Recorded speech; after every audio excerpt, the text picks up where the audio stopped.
Okay, so I've got a sheet here. It's already pre-made with quite a bit of stuff already laid out in it. What we're going to do is we're going to do a video that shows how to figure payments, number one.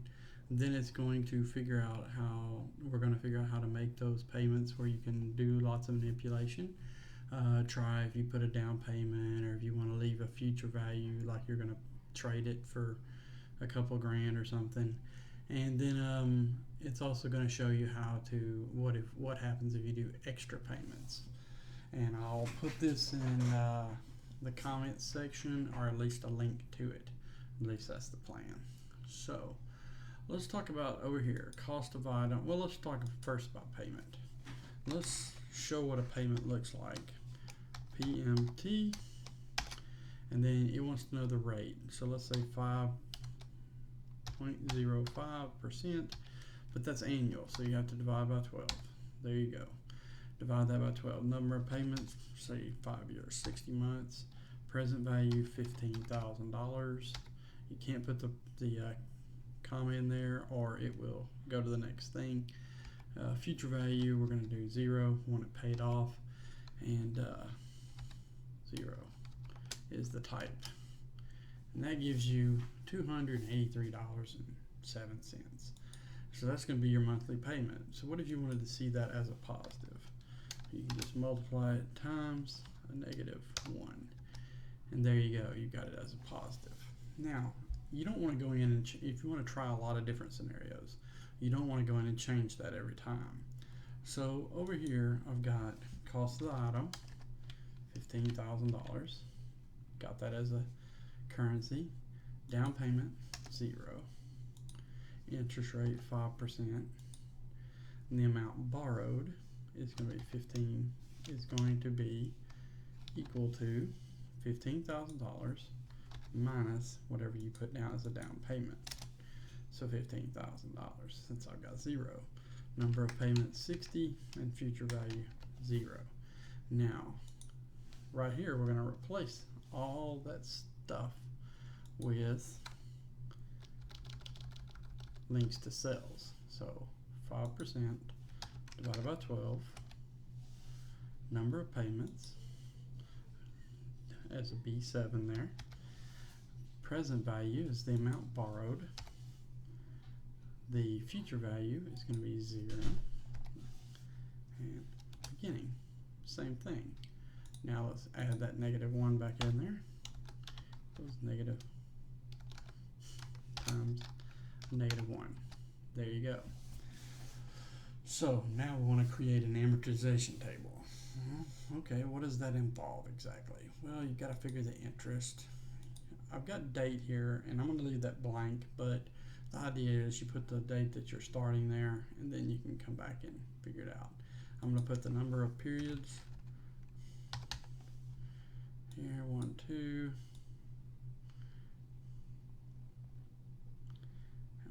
I'm going to actually drag it all the way down to 360, which is about the longest you're going to see for a house note.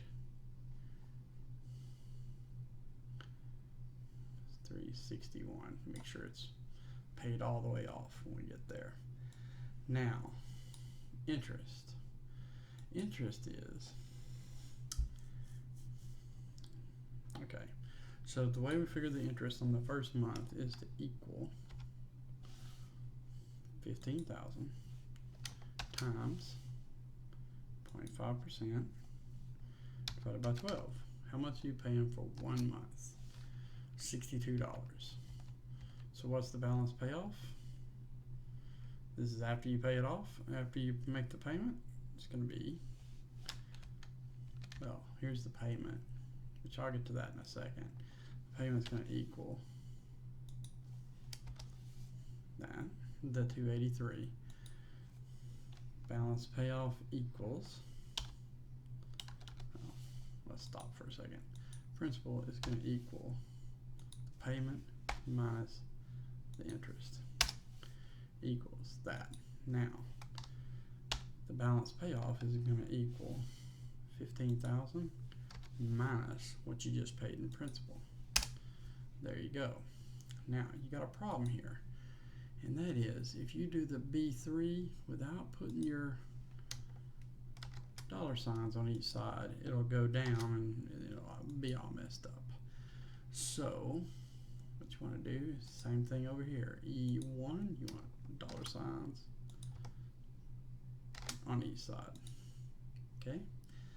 Now, right here, interest is going to equal the new balance times divided by 12. Now, here's where I gotta start adding the dollar signs, because we're gonna start dragging down here in a second. So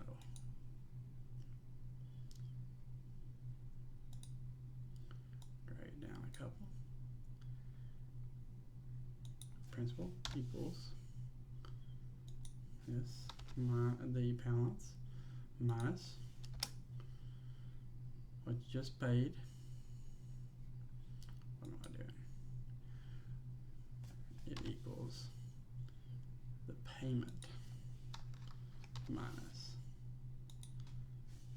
what you just paid equals this, the last month's balance minus what you just paid in principal. Now you're pretty well ready to drag her on down, and it just sort of fills itself out.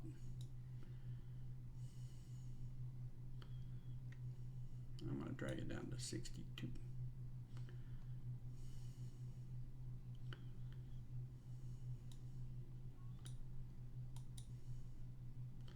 So you start seeing we go into the negatives here. So over here we have the original loan cost. Let's just squeeze this down so we can put that in there. Here I go equals the payment times the number of payments. That's how much you're charged to buy. So that is, $16,984. So you're paying right at $1,900 to borrow this money. So what if you wanted to know what what do you want to know what happens if you start doing extra payments? How much are we going to look at?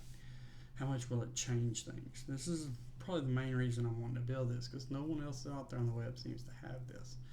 So in here in extra payments, I'm going to add to the principal. So you won't do it for the first month, but over here it's L3, which is the payment, minus I3, the interest.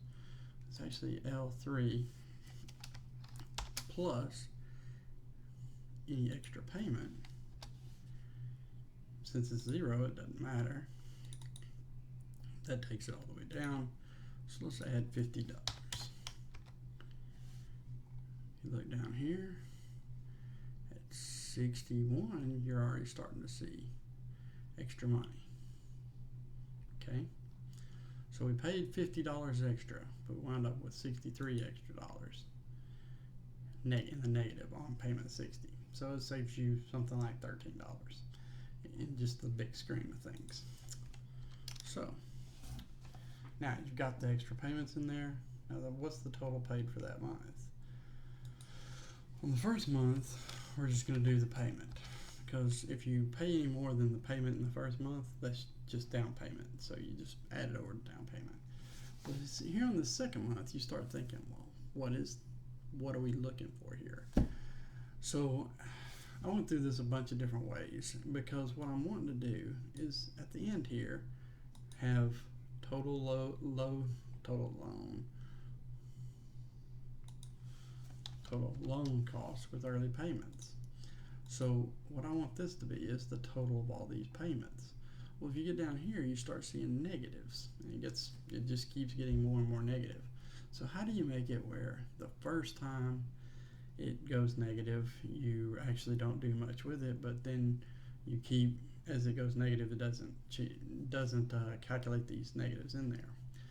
So I started thinking about that, and it took me a couple days. And so one of the things I did was I've said, and I'm sure there's some easier way to do this, But I started thinking, well, why don't we do an if-and statement? Actually, a nested if-and statement. So it goes if, and I want to know if, so you'll see that if both of these are negative, you should do 0. That means you're way underwater, and everything down here is just going to get worse. Everything toward the bottom is just going to get worse. So if you do a nested, if both of those are negative, then you don't want to count it at all. So to do two negatives, to check and see if they're both negative, you got to do it if and. So if K62 is less than 0 and I62 is less than 0, well, I want it to be 0. I don't want it to count anything. But if this is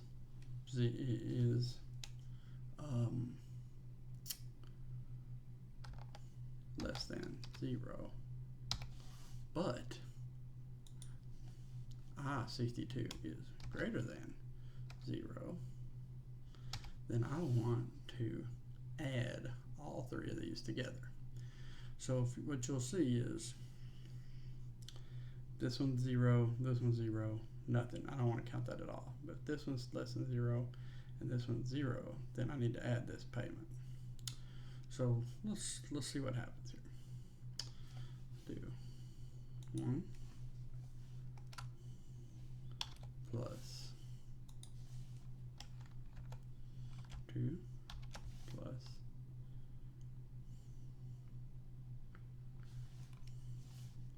3.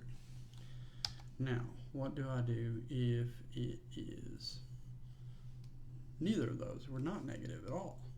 Well, you just want to do whatever your payment is in column L. So,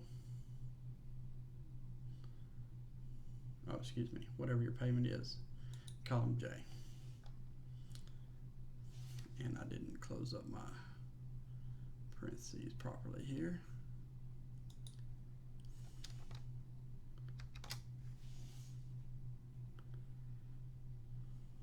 Oh, nearly. I done messed it up.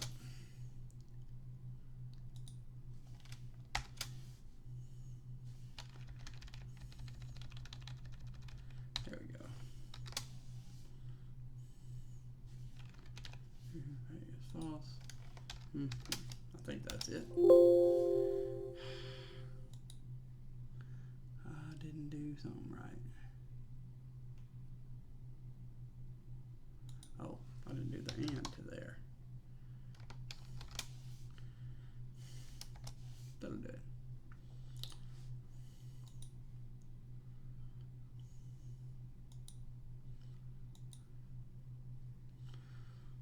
Negative, negative. Well, let's see what happens here.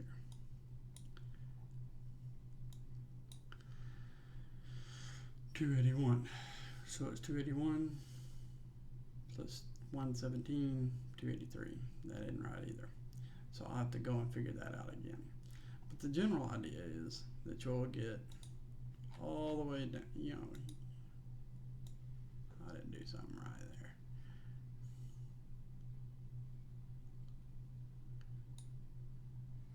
Oh, I know what it is. I didn't do.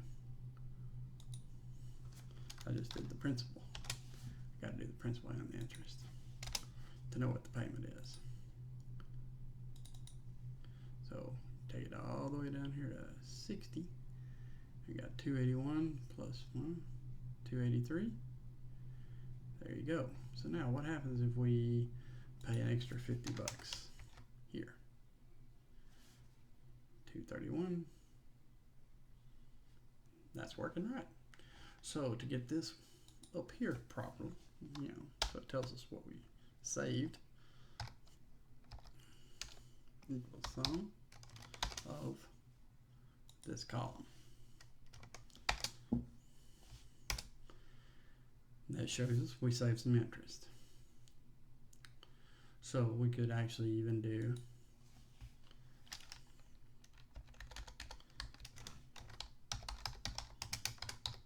amount saved equals this minus this.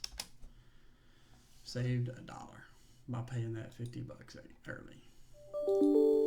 But if you want to see what happens if you pay the 50 bucks way up here at the front, save $13. Power of compound interest.